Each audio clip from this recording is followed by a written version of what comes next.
दोस्तों, सेकुलरिज्म एक complex concept है जिसमें मुल्क को मजहबी तौर पर आज़ादी होती है। ये सिस्टम ऑफ गवर्नेंस कितना स्ट्रांग है और कितना कामयाब है। दुनिया में कौन कौन से मुल्क सेकुलर हैं, यही सब हम जानेंगे आज की इस वीडियो में।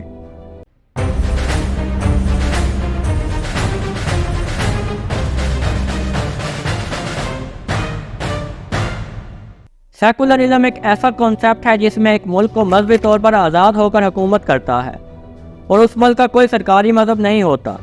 लोग आज़ादी से अपने मजहब के मुताबिक ज़िंदगी गुजारते हैं। यहाँ रियासत का कानून किसी भी मजहब से आज़ाद होकर बनाया जाता है। सबसे पहले ये कॉन्सेप्ट एक इंग्लिश राइटर जॉर्ज होलियोक ने 1851 में दिया। दोस्तों, ये शख्स खुद को भी सेकुलरिस्ट कहता था, जिसके बाद इसने एक भरपूर सेकुलरिज्म की मुहिम चलाई और इसे कामयाब भी बनाया। कई मुल्कों ने इसे अपने कॉन्स्टिट्यूशन में भी इसलिए भी शामिल किया क्योंकि वो मजहबी अखलाफ की वजह से दुनिया में पीछे नहीं रहना चाहते थे। सेकुलरिज्म की बुनियाद क्या है? सेकुलरिज्म की सबसे बड़ी बुनियाद रिलीजियस न्यूट्रलिटी है। इसमें हम किसी मज़हब को किसी दूसरे मज़हब पर फोकियत नहीं देते। ये इस बात को यकीनी बनाता है कि ये मुल्क जिसमें ये नाफिज होगा उसमें कोई भी गवर्नमेंट किसी खास मज़हब या मजहबी गिरोह की हिमायत नहीं करेगी। इसके मुताबिक तमाम मज़हब बराबर होंगे और किसी कोई इंसान को दूसरे इंसान से मज़हब की बुनियाद पर फोकियत या दुत्कारा नहीं जाएगा। इसकी दूसरी बुनियाद मजहबी आज़ादी है। हर शख्स अपने मज़हब के मुताबिक इबादत कर सकेगा और बगैर किसी खौफ और डर के वो अपनी मजहबी रसूमात अदा कर सकेगा। इसकी तीसरी और आखिरी बुनियाद यह है कि स्टेट आपकी किसी भी मजहबी काम में रुकावट नहीं बनेगी। स्टेट आपको हमेशा तहफ़्फ़ुज़ और सपोर्ट करेगी।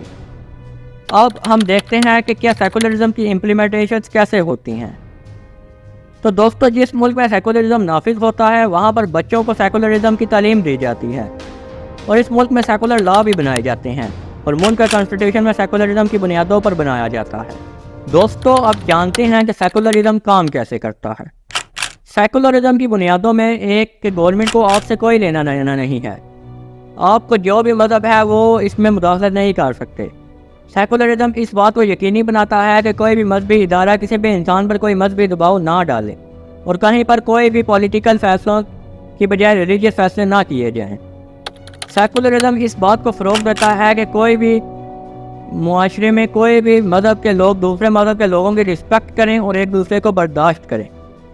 आइए आप एक नज़र डालते हैं दुनिया के बड़े बड़े सेकुलर कंट्रीज़ पर। दोस्तों, इस लिस्ट में फ्रांस पहले नंबर पर आता है, जो कि सेकुलरिज्म को प्रमोट करता है और इसको अच्छी तरह से इम्प्लीमेंट भी करवाता है। इसी तरह दूसरे पर तुर्की आता है और फिर अमेरिका और जापान जैसे मुल्क भी इस लिस्ट में शामिल हैं। दोस्तों, हमारे हमसाया मुल्क भारत में भी सेकुलरिज्म नाफिज है और ये एक सेकुलर कंट्री है, मगर यहाँ भारत की इम्प्लीमेंटेशन बहुत ही वीक नज़र आती है क्योंकि आए रोज़ कभी मुसलमानों, कभी क्रिश्चियंस और कभी सिखों के खिलाफ मुजाहरे, एहतजाज और जुल्म होता रहता है। दोस्तों, ये थी सेकुलरिज्म। तो ये वीडियो अगर आपको अच्छी लगे तो वीडियो को लाइक और चैनल को सब्सक्राइब ज़रूर करें। थैंक्स।